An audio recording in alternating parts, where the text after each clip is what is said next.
faces to make whenever I take a thumbnail. I need to come up with better thumbnail posing ideas.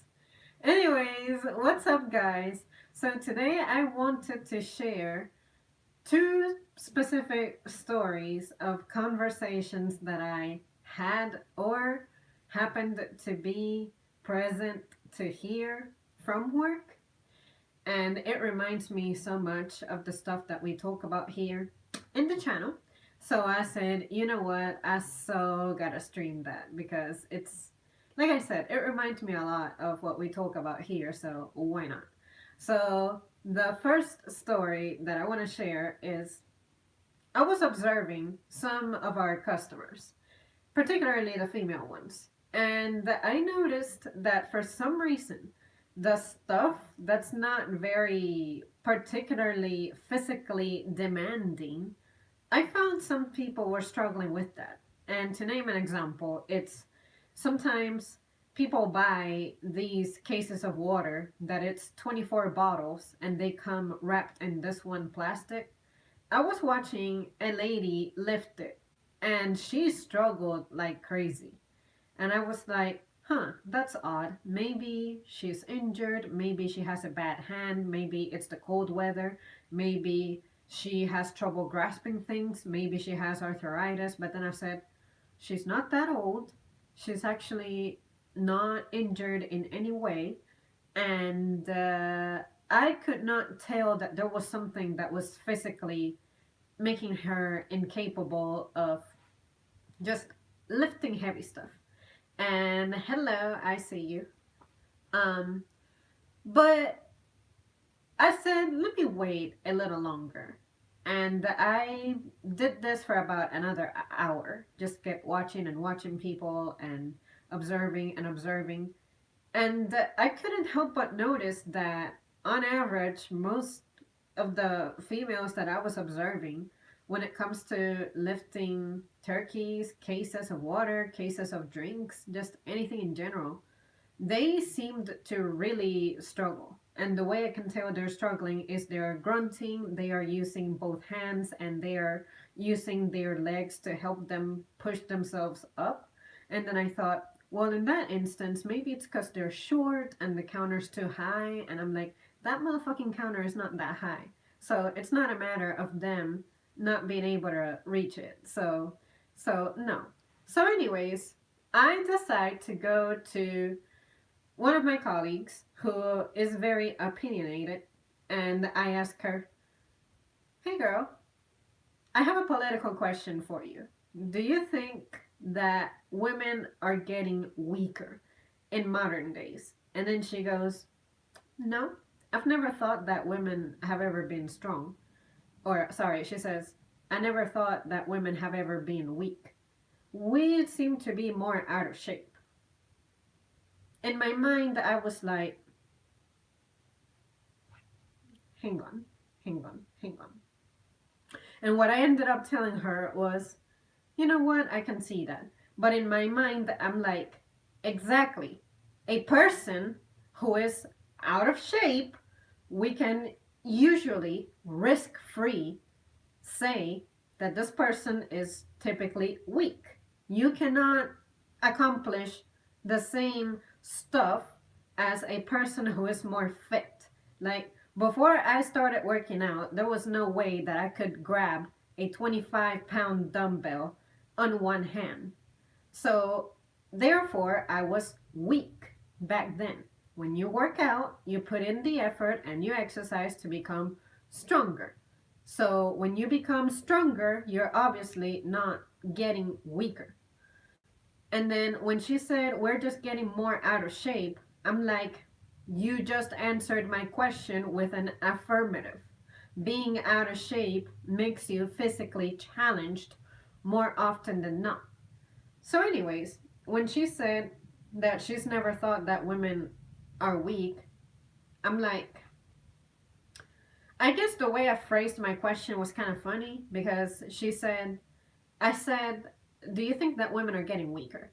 And basically, what I was trying to ask is that I find that tasks that should not be difficult this day and age seem to be difficult for people on average.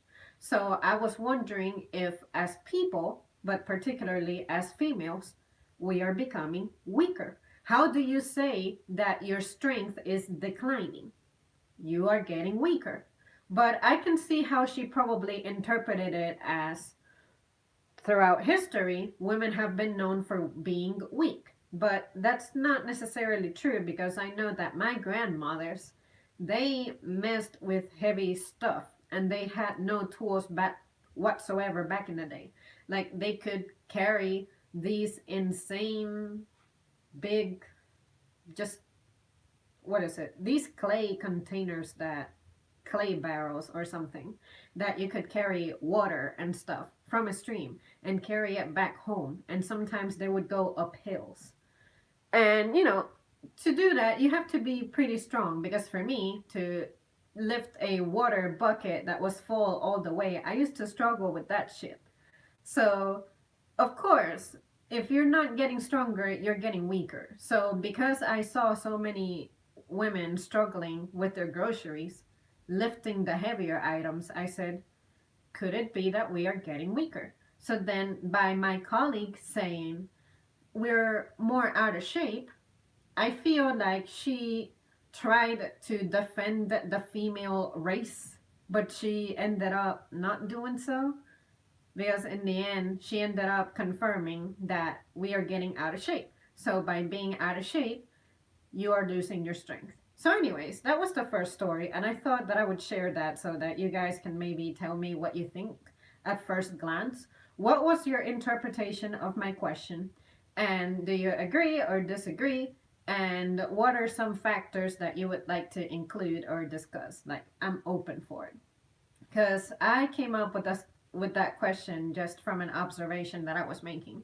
Like, why is it that I hear people grunting and just struggling in general, lifting items that to me they are not very physically demanding, and these people are about the same age or maybe some years older or something, and physically they're not that different from me. At least I don't see that they're that different. Like we have pretty much the same body frame.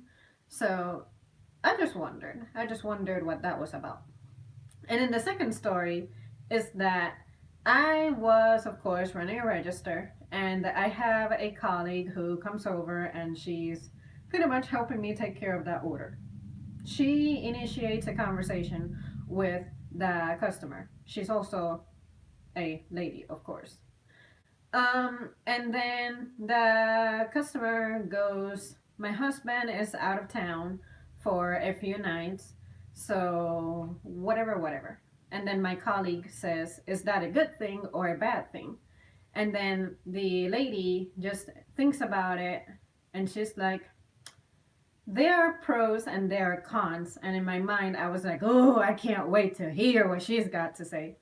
And then immediately, the first thing that she said was, well, it really sucks to be trying to walk the dogs on freezing temperature, especially if it's drizzling and stuff. And I'm like, in my mind, I'm like, okay, I hope that you have your dog equipped with winter gear because I have seen pets with bloodied paws because you're with them outside on 30-degree weather and they have to walk over these icy sidewalks. And of course, you're bundled up, you have your boots, but your pet for some reason has to go bare outside. But, anyways, and then the immediately my thought was, oh, look at that. You only think about your husband whenever there is something that is mildly inconvenient for you to deal with. So, once again, it's one of those things that reminded me of the stuff that we discuss when we're here because it's like if I had a husband, I'm definitely not thinking of him as an object that is existing to just make my life selfishly better. Like, if my husband were out of town, first of all, I would not marry someone who I would not miss if he's away. And second of all, I just have to feel like I can do something, at least closely resemble what he can do, especially taking care of a pet. How is taking care of a pet so demanding and difficult and inconvenient to where you have to say that is a con of having your husband away? Can you not handle walking a pet? Now, if you're walking some kind of, I don't know, what is it called? An Alaskan Malamute or something? Those ginormous dogs. I can imagine that shit can pull you really bad, and maybe you can struggle walking it or something. But for real, I mean, just what is going on? Why do you express yourself like that about your husband? To me, it's just bizarre. Because again, I don't know what people's reasons for getting married are, but an instance like that makes me think that this lady is with that guy solely out of interest. And of course, when you are getting married, you have to be compatible on certain areas. You should be financially compatible, you should be emotionally compatible, and all that good stuff.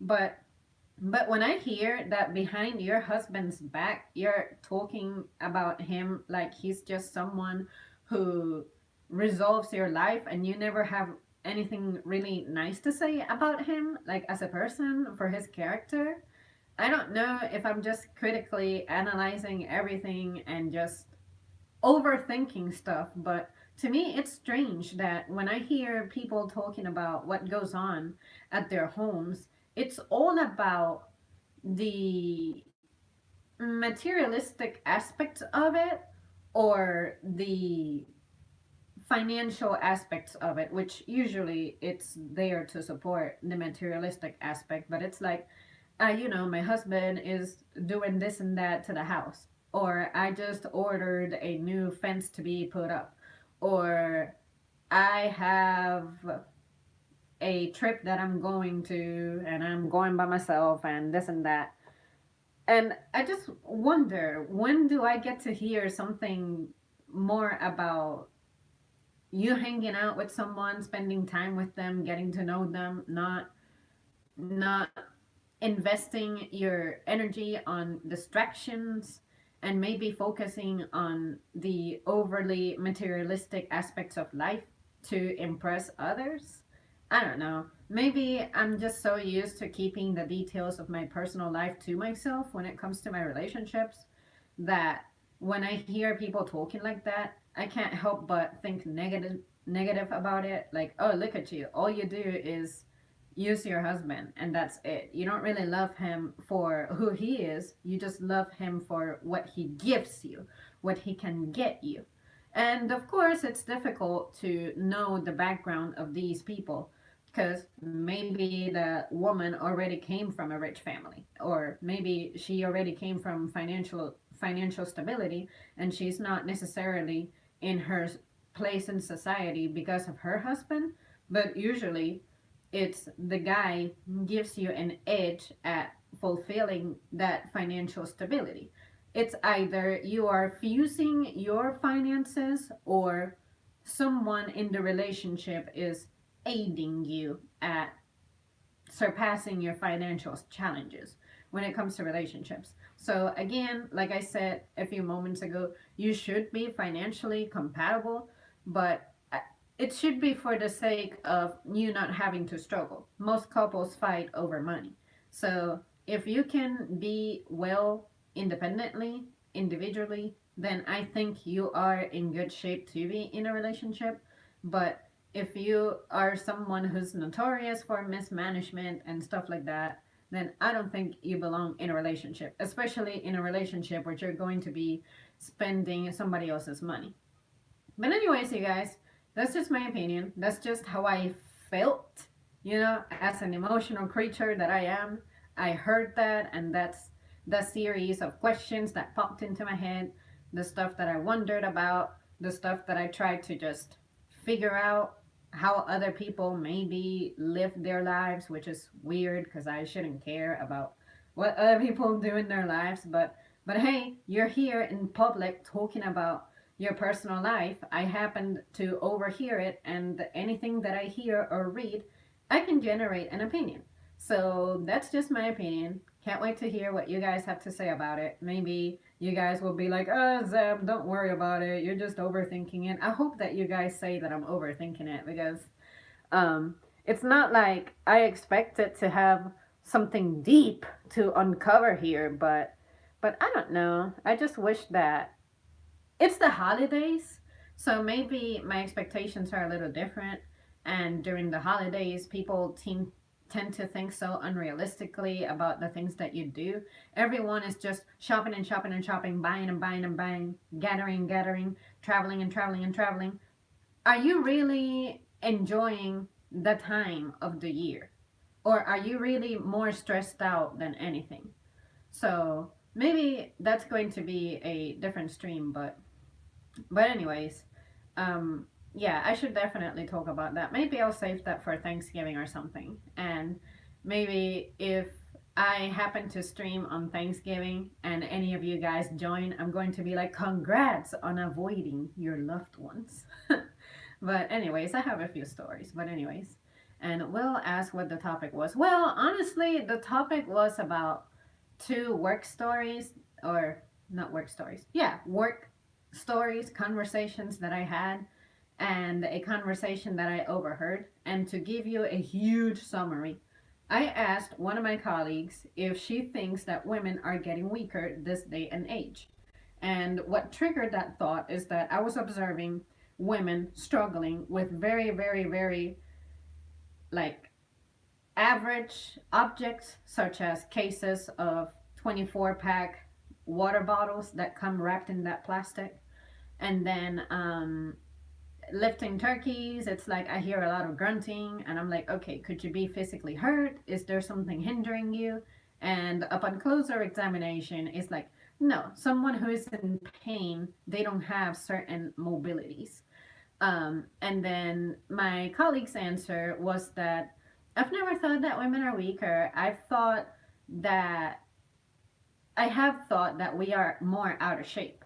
So I was like, there's two ways of interpreting that.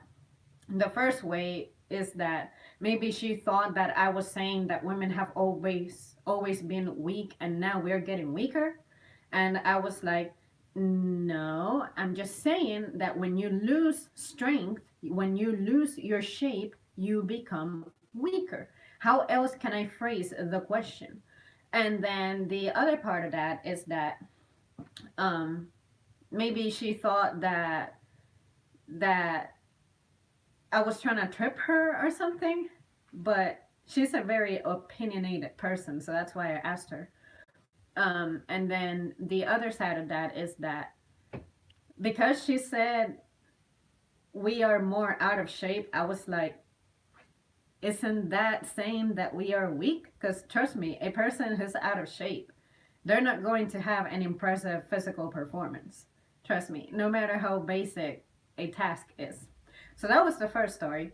And the second story was I was ringing someone up, and then it was a female customer, and then a female colleague of mine comes over to help me with that order. And then the female customer says that her husband is out of town. And then my colleague asks, is that a good thing or a bad thing? And then the lady goes, maybe, it depends on how you look at it. But one of the cons is that now I have to walk the dog on freezing temperatures and it was drizzling. And then in my mind, I was like, oh, look at that, typical. You only remember how beneficial it is to have a man in your house when something minimally inconvenient gets in your way and makes your life a little difficult, a little uncomfortable.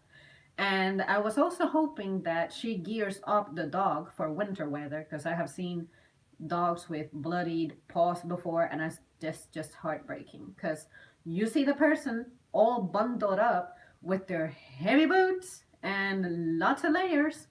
Same thing with children. Sometimes parents take their kids out with one fucking layer. But of course, you have your thick ass jacket, but for some reason you cannot think for the other being that's a little more defenseless. And but anyways, we're not dwelling on that. And then of course those two stories reminded me of the stuff that we talk about in here. So that's why I said, you know what, I so gotta stream about this because I just feel compelled to. I wanted to see what you guys would say. Because it's possible that I'm just full of shit and overthinking everything, and I would love for you guys to call me out on it. But then when you arrived at the stream, I was going over what made me think that way. So I was saying, you know what? When do we hear more positive things? When do we not focus on the materialistic aspects of a relationship or like, the man works for me as opposed to we are a team and this is what we do together. And she never mentioned any of the pros of him being away, actually. So, or maybe she did and I was just not actively listening anymore because of the repertoire of thoughts that were overcoming the rest of my thoughts now, to where my listening skills became defunct. But anyways, you know me, I was just rambling about it, and I was wondering if the holidays have something to do with that, to where people are just focused on portraying an unrealistic image, and it's a time of perfection, and I want for everything to turn out perfect because people are coming over. And then I was wondering, how much of that time are you actually enjoying, and how much are you enjoying yourself? Because when you think about it, preparing for the holidays, if you are the host, that is incredibly stressful. You have to cook, you have to keep the house neat and tidy, and it feels like another job. And I know that it's just one day of the year, but if you have family coming over and they're going to spend a few days, it's like you are all dolled up and dressed up and just giving a good impression. But I wonder, are you really enjoying yourself? To me, that sounds stressful. I've never really been into a very put together gathering for Thanksgiving. I've never been the host, of course.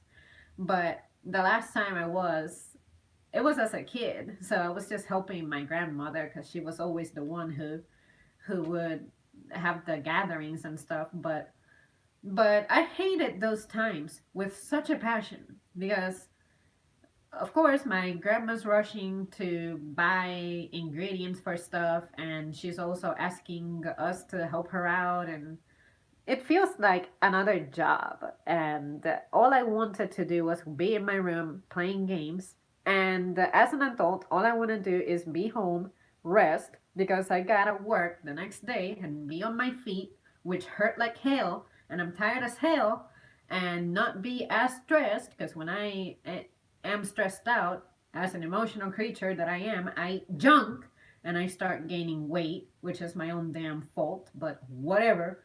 And I'm like, see, if I'm feeling stressed and I'm not even taking part in the celebration and putting together of an event, something is wrong because I'm just sensitive to the environment like that. But anyways, maybe people have a formula that they follow to make the holidays run smoothly, but I know I sure don't.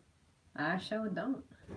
But anyways, my ex's mother was like that. She would change outfits throughout the dinner. It was hilarious to watch. What?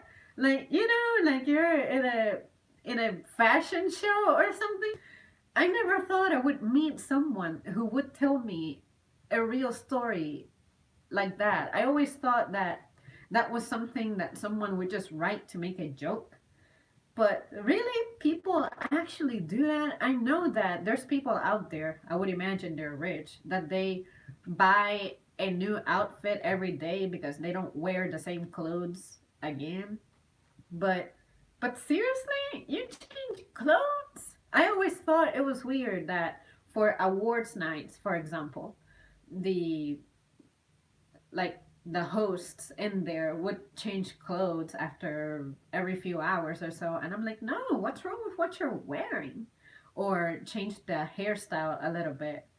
I never got that. How do you have time, energy, and patience for that? Just no, no. Spend your time better. Christmas at my house is great for pretty much everyone except my mom. She's always so stressed until the evening. When everything winds down, then it varies. I remember as a kid, my parents told me to clean my room when people came over for the holidays. It never made sense since no one ever goes upstairs. And the first, yeah, oh my god, yes. My mother was the same way. She's like, make sure that your room is neat and tidy and this and that. And I'm like, my room being cleaner is not going to make me cleaner. And why does it matter when they're never here? But sometimes she would show the house around. And in a situation like that, I would be like, look, if you don't like what my room life is about, how about if you shut the door and leave it locked? I don't appreciate strangers coming inside my space. You know, my room is my private space. You don't need to be showing it off. But anyways, maybe that's just a courtesy habit. Maybe that's just how she was brought up and she got used to it. But no, stay out of my room. Except the thousands of you who, you know what my room looks like because I stream in it. So, but you know what I mean? It's just weird. It's weird that I almost feel like you're using me to like show off or like my kid over there, she has a 4.0 in every single one of her subjects, and she was at the top of her class, and this and that. Like, no. Like, how about if you tell them about some of my shady stuff and ask where it comes from? You always want to talk so positive and have a positive, spotless image. And I think that's where the problems in society come from. You have unrealistic expectations of yourself because people choose to tell you the best aspect about their lives, and you think that if you're not meeting that there's something wrong with you. There's nothing wrong with you. Everyone is a motherfucking weirdo, and they're trying to convince you otherwise. But anyways, that's just me. That's just me. I'm not a very social creature, so. But yeah, that definitely triggered a lot of thoughts. She wasn't rich, but she was brought up in that generation. They're from New England and white, the white woman. I just didn't understand it. There's one person who I know, she's from New York, and I like listening to her because, first of all, she's from Rochester, so they have a very specific accent, and she her mom is from England and her dad is from Poland. So I was like, you know what?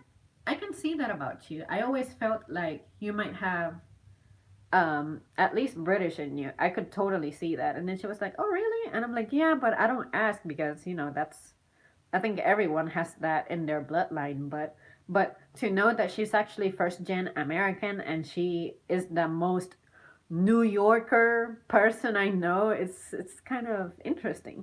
How did that happen? How did you end up here? But but don't you guys think that's crazy? Like, you're not even that rich. At least the society that I have always been around, we're not rich. But you want to give this image of you have possessions and a big house, and if you don't have a big house, you try to make it big somehow, and you show off just crazy stuff, or you own a car that you can barely afford because the insurance is way up there, among other things. And how does that fulfill you? You know what's fulfilling for me? A fucking pair of leggings, even if I don't like them when I get my hands on them. But but anyways, I mean, people are what they are. They have their values, and I'm just not compatible with those values, I guess. Our house would be junky throughout the year, and my mom would spend the whole night morning before the holidays cleaning. Yeah, my mom is the same way. Anytime we're going to have any guests over, she is like, you need to help me clean this and that because I have guests coming over. And I'm like, okay. And the worst thing about it is that for some reason, she always finds a flaw with anything that I do. Like, say that I decide to clean the bathroom and I take care of the bathtub. Somehow she will find dark spots that aren't even there. Like, no, mom, you put that semi mold spot in there because it was not there when I cleaned it. Like, what is wrong with you? You always have issues with the way I do things. Why the hell am I going to help you? Why are you asking me to help you if you're always going to say, that's not done right? I don't like how you did it. You're going to undo my progress. So if you want to murder yourself physically in your house, making it look impeccable, like unrealistically impeccable, you do it. But I am not spending my time like that because my time is gold. I work retail. I never know when my next day off is going to be. So, but yeah, it's I guess it's just a motherly thing, a female thing that you have to give this perfect image because I don't get it. I'm not like that. I don't care. So, future husband, if you expect a wife who's going to, turn up the place, I am not the right girl for you. Because I am not a celebrations girl at all. Like, I don't have time for that. Not only that, but I don't have the patience nor the vision for that. There's people who they can look at a room and they're like, yeah, I can see myself putting a couch there. I can see some frames on that wall. I can see a carpet right there. Like, no, just make it habitable and period. Everything, like, there's so much clutter. We own so much junk that we don't even get to what is it there for? Like, I have a massive decluttering project coming up for my room, and there's a lot of shit that's just going bye bye because it's just nothing but clutter, nothing but junk. Books that I do not read for over 10 years. Why do I still keep it? How about if I donate that shit? You know? But anyways, I guess that as a consumeristic society, we feel the need to see our house just fluffy and full of just stuff so that we feel complete, fulfilled, or I don't even know. I don't even know. I'm not like that. The only cancer that I have going on for me that makes me materialistic is leggings. Leggings. I cannot get enough leggings. I should do a whole video on just leggings. But anyways, everyone has to have their little flaw. I guess when I make that video, I will ask you guys what you guys like to throw money away on, even though it's a waste. There are some folks who I know who definitely what they spent thousands of dollars on would be like comics and superhero stuff. So I know maybe one of you out there is like this. But yeah, yeah. Other than that, I just don't need anything else. I love buying cologne. I love sniffing it. What kind do you like? My favorite cologne that I ever saw a guy wear or smelled a guy wear was, if you give me a second, I can find it. This one. This video is not promoted, but it's by Adidas. I don't know if they still sell it because it's been a minute, but I don't know the name of it. No, I don't know the name of it. Oh, it says Dare. Adidas says Dare. If you wear this, I will be tailing you like a puppy. Because for some reason it smells good. Yep. Very, very masculine scent. So if you guys are familiar with this, then you have made a fine choice. But if you're not, then I recommend that you try it. I'm not sure if it's still being sold. Again, it's been a while since I've had this little bottle.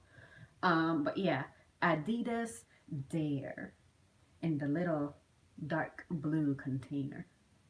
Get it. Let's see. I've only had moves by Adidas. Can't say that I have sniffed it, or maybe a guy had been wearing it and I just did not recognize it. But so far, the experience that I have with Adidas is pretty good. And if you wonder how I ended up with that bottle, I was so obsessed with that freaking scent that I demanded the male who owned it to supply it for me. And then I gave them a relatively miserable gift card as compensation. And they ended up saying, ah, don't worry about it, girl. I just love to see you smile. And I'm like, oh, that's the opposite of smiling. Oh. It's like, why do guys love seeing girls smile so much? I don't know. But anyways, um, but yeah, it's interesting that you say cologne because I unfortunately do not get to wear perfume very much because my asthma is just unpredictable these days. But I have a particular fondness for the more fruity scents. So, there was this brand, it's called Pacifica, and they have such sweet scents. They have really good roll on little perfumes. And I remember that there's this really nice one that's orangey, and then there's another one that's with a flower. Let me see. Do I have it handy? If I have it handy, I'll show you. Aha. Hawaiian Ruby Guava. This thing is amazing. And it's one of the few things I have seen and gotten my hands on that I can get high off and I do not start sneezing. But yeah, it's a rough situation to be carrying my lungs because I just never know when my asthma is just going to wreak havoc. But this has never given me problems.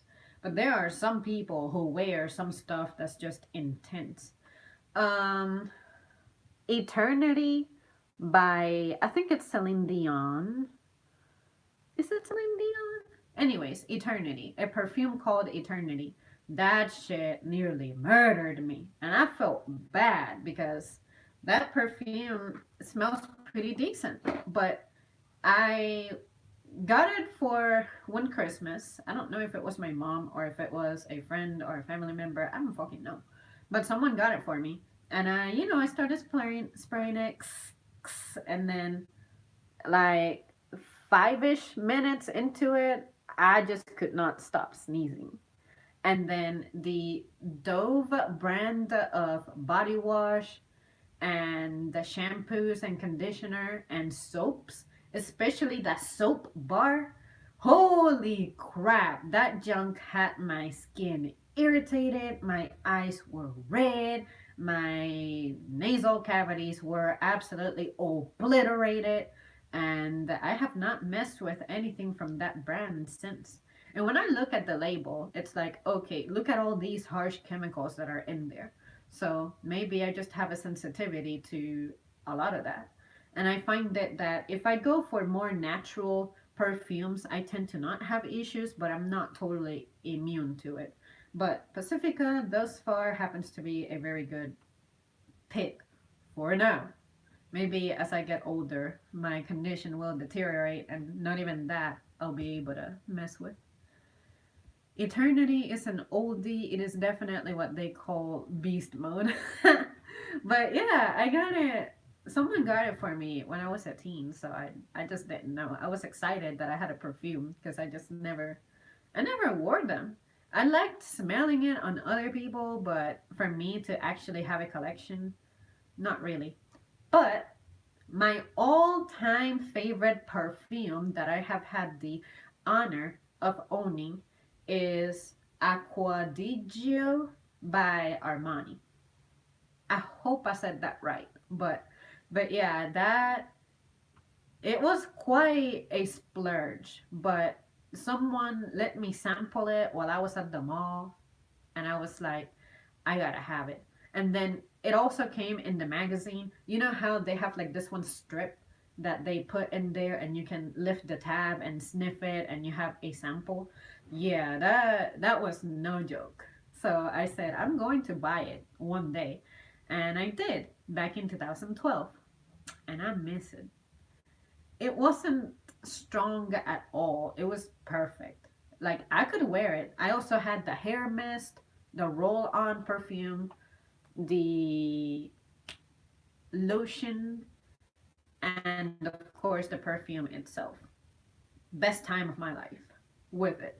But maybe someday I'll spoil myself with it again, but definitely it's not something that I need to be alive, so I am not splurging. But if you guys ever see it, it should be at every single like fancy fashion store at the mall or something. Armani, Aqua di Gio. It looks blue. Definitely go for it. I don't have it handy right now. I don't think I kept any other choice. That was a very good choice. They have some other versions of it out. Yeah, I've seen that. I've seen that at Walmart, I think, and they seem to be extremely watered down. But anyways, I mean, if it makes you happy, I guess go for it. But I don't feel like it's something I need to mess with. But anyways, you guys, yeah, I think I think that's it from me. I really don't have anything else to add unless you guys got something else that you want to add. So tomorrow is Saturday, the Saturday before Spanksgiving. I mean, Shetsgiving. I mean, Thanksgiving. So that means that we're going to get absolutely destroyed every single retail place ever.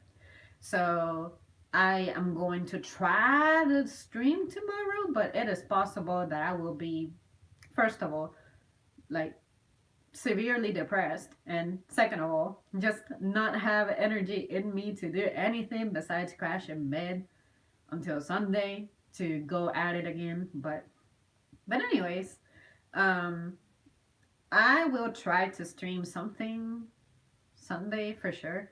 And I'm not sure if I'll make it Thanksgiving oriented or holiday oriented, but of course we need to have that topic and maybe share some stories or something. But yeah, ugh, I'm already crying. My shift tomorrow hasn't started and I'm already ready to go. Why am I so negative? Why am I so like weak? Because I used to not be this apathetic, but I guess I'm just tired. Like it was a pretty difficult summer. So I did not really have any slow times for me to recover and get ready for the holidays. So maybe that's why I'm feeling this way. But anyways, I will survive like I have done for the past 5 years. All right, guys. Thanks so much for tuning in, and I'll see you soon. Am I leaving? Yes? No?